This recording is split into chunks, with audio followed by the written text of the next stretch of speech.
बिस्मिल्लाहिर्रहमानिर्रहीम। Digital circuits and micro processor, subject code TC223, chapter number 3 पढ़ रहे हैं हम। और चैप्टर नंबर 3 डिजिटल आईसीज़ का चैप्टर है। चैप्टर नंबर 3 के अंदर अभी तक हमने कुछ लॉजिक फैमिलीज़ पढ़ी हैं, और लॉजिक फैमिलीज़ के साथ हम लोगों ने कुछ डेफिनेशंस पढ़ी हैं, जिसके अंदर noise immunity, power dissipation, operating speed, rise and decay time, कुछ ऐसी टर्म्स हमने लोगों ने सीखी। उसके बाद हम लोगों ने कुछ TTL फैमिली के बारे में कुछ इन्फॉर्मेशन इकट्ठी की, जिसमें TTL फैमिली की बेसिक इन्फॉर्मेशन थी। उसके बाद TTL, ECL और CMOS से हम लोगों ने कुछ सर्किट्स बनाए, नॉट गेट के और नैंड गेट के। आज के टॉपिक के अंदर TTL, ECL और CMOS फैमिलीज़ के अंदर बेसिकली डिफरेंस क्या है और इनके लॉजिक लेवल्स क्या होते हैं, इनके बाइनरी लेवल्स कैसे डिफाइन किए जाते हैं, इनकी पावर्स, इनकी basic information, comparison of these 3 families हैं, और हम ये पढ़ेंगे। तो सबसे पहले हम थोड़ा सा कैरेक्टरिस्टिक्स ऑफ लॉजिक फैमिलीज़ की तरफ जाते हैं कि लॉजिक फैमिलीज़ बेसिकली किन किन चीज़ों के ऊपर कैरेक्टराइज की जाती हैं। ये चीज़ें हम लोग ऑलरेडी पढ़ चुके हैं। स्पीड है कि किस लॉजिक फैमिली की कितनी स्पीड है, और किस फैमिली का कितना फैनन होता है। फैनन बेसिकली कितनी इनपुट्स कोई गेट ले सकता है एक टाइम के अंदर। जैसे कि नैंड गेट है, उसकी 2 इनपुट्स होती हैं, और ऐसे ही फैन आउट होता है कि कोई गेट आउटपुट के ऊपर कितनी डिवाइसेस को मज़ीद कनेक्ट कर सकता है। जैसे कि फॉर एग्जांपल यहाँ पर एक नॉट गेट है, इस नॉट गेट के आगे 4 नॉट गेट कनेक्टेड है, तो इसका फ़ैन आउट क्या होगा 4, और इसका फ़ैन इन क्या है 1 है। इनमें से हर एक गेट का फ़ैन इन 1 है, बट इसका फ़ैन आउट क्या है 4, क्योंकि आगे 4 गेट्स के साथ कनेक्टेड है। नॉइज़ इम्यूनिटी हमने पढ़ा था कि नॉइज़ आ जाती है हमारे पास डिजिटल सर्किट्स के अंदर, तो किस सर्किट में कितनी कैपेसिटी होती है कि उस नॉइज़ को हैंडल कर सके, उसको नॉइज़ इम्यूनिटी कहते हैं उसकी। प्रोपगेशन डिले, इनपुट को आउटपुट तक पहुंचने में कितना टाइम लगता है, उसकी प्रोपगेशन डिले होती है। कितना पावर खर्च करता है सर्किट हमारा, वो उसकी पावर डेसिपेशन कहलाती है। अच्छा, लॉजिक फैमिलीज़ बेसिकली इसका जो हायरार्की बनती है वो ऐसे है। Classification of logic families bipolar और यूनिपोलर होती हैं। बाइपोलर के अंदर सैचुरेटेड और अनसैचुरेटेड, और यूनिपोलर के अंदर PMOS, NMOS एंड CMOS है। ये सबसे लास्ट लॉजिक फैमिली हमने पढ़ी थी CMOS, वो यूनिपोलर है।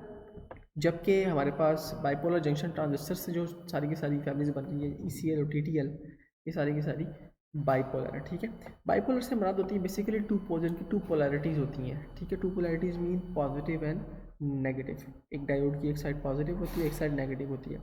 तो ये बाइपोलर डिवाइसेस सारी की सारी। जबकि मॉसफेट होती है वो आइदर पॉजिटिव और आइदर नेगेटिव, तो उसकी वन पोलैरिटी होती है, दैट्स वाई इसको यूनिपोलर कहा जाता है।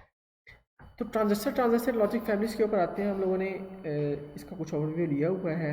ये सर्किट भी आप लोगों को मैंने समझाया था। ये 7-4 या 5-4 से स्टार्ट होती हैं, और बेसिकली BJTs के ऊपर इम्प्लीमेंट की जाती है सारी की सारी वाली फैमिली। इसकी कैरेक्टरिस्टिक्स क्या है, मेन चीज़ जो हमें पढ़नी है।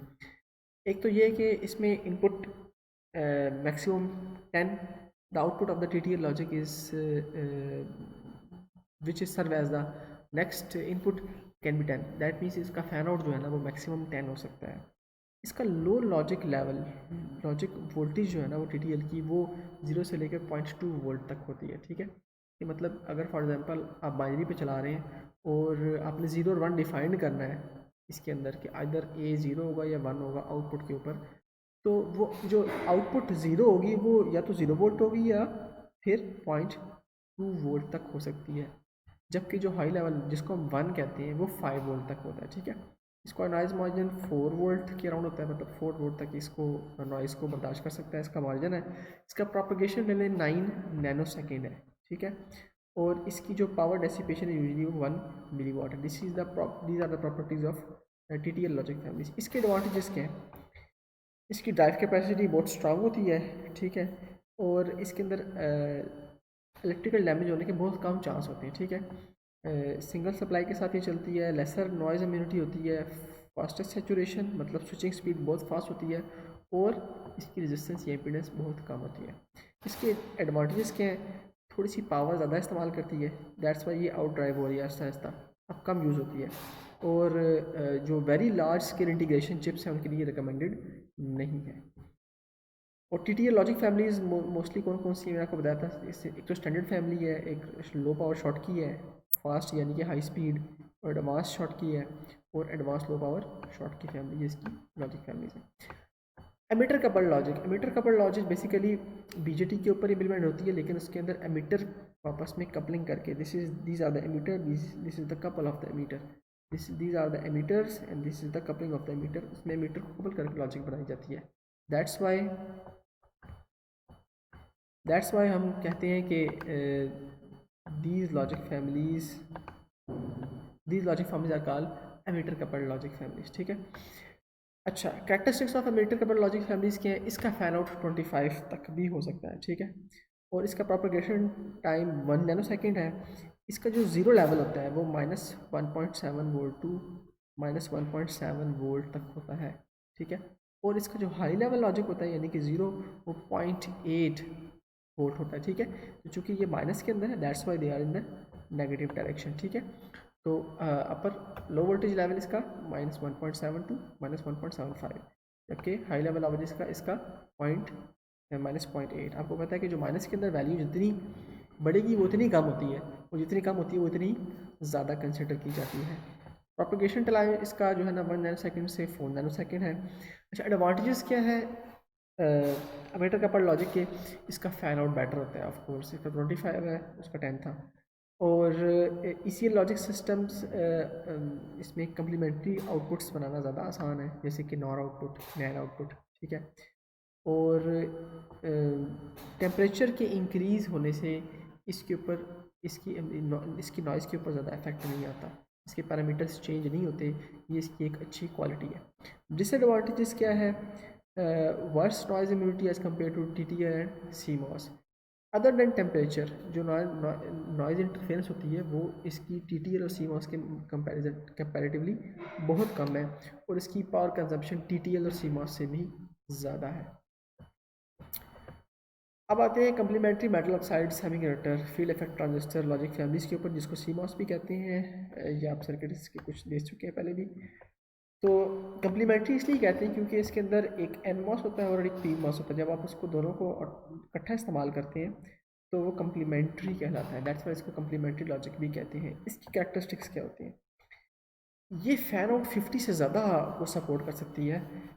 इसकी ये बड़ी ज़बरदस्त बात है। मैंने आपको लास्ट लेक्चर के अंदर 20-20 दोनों का बताया था, तो लेकिन इसकी मैक्सिमम रेंज जो है वो 50 तक है। तो आपकी जो TTL लॉजिक होती है वो 10 मैक्सिमम, और जो ECL लॉजिक है 20, बट CMOS इज above 50, तो it's a big advantage of this CMOS family. That's why इसको VLSI सर्किट्स के अंदर इस्तेमाल किया जाता है। इसकी लो लेवल लॉजिक क्या होती है? 0 से लेकर 1.5 वोल्ट तक ज़ीरो कंसिडर होता है बाइनरी का, जबकि हाई लेवल लॉजिक के अंदर 4.5 टू 5 वोल्ट इसका 1 कंसिडर होगा फॉर द बाइनरी। ठीक है, इसका प्रोपगेशन डिले जो है 200 नैनो सेकेंड है। As compare to TTL and ECL ये बहुत ज़्यादा है, लेकिन ऑफ कोर्स जहाँ आपको कुछ पॉजिटिव पॉइंट्स मिले होते हैं वहाँ पर आपको कुछ नेगेटिव चीज़ों का भी सामना करना पड़ता है। डिसएडवांटेजेस क्या है? एक तो एडवांटेजेस सॉरी इसका क्या है कि इसका हाईएस्ट फैन आउट है, ये टेम्परेचर के ऊपर अच्छी वर्क करती है, नॉइज़ इम्यूनिटी इसकी TTL और ECL से बेटर है। लेकिन इसका डिसएडवांटेजेस क्या है? इसका जो प्रोपगेशन डिले है वो ज़्यादा है, ECL और TTL दोनों से ज़्यादा है।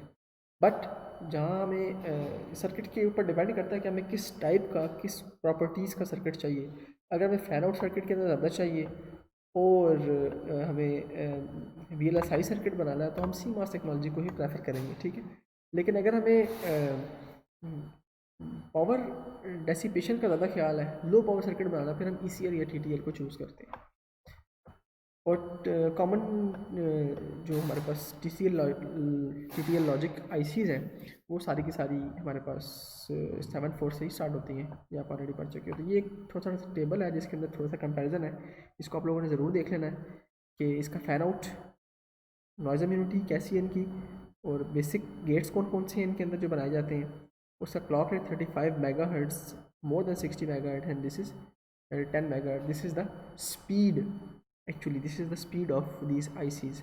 तो इसके अंदर सारी समरी है वो जो कुछ मैंने पढ़ाया है, तो इस टेबल को आपने बेसिकली देख लेना है और इनका डिफरेंस याद रखना है, और ये शॉर्ट क्वेश्चंस के तौर के ऊपर जो है ना वो क्वेश्चन में पेपर में पूछे जा सकता है।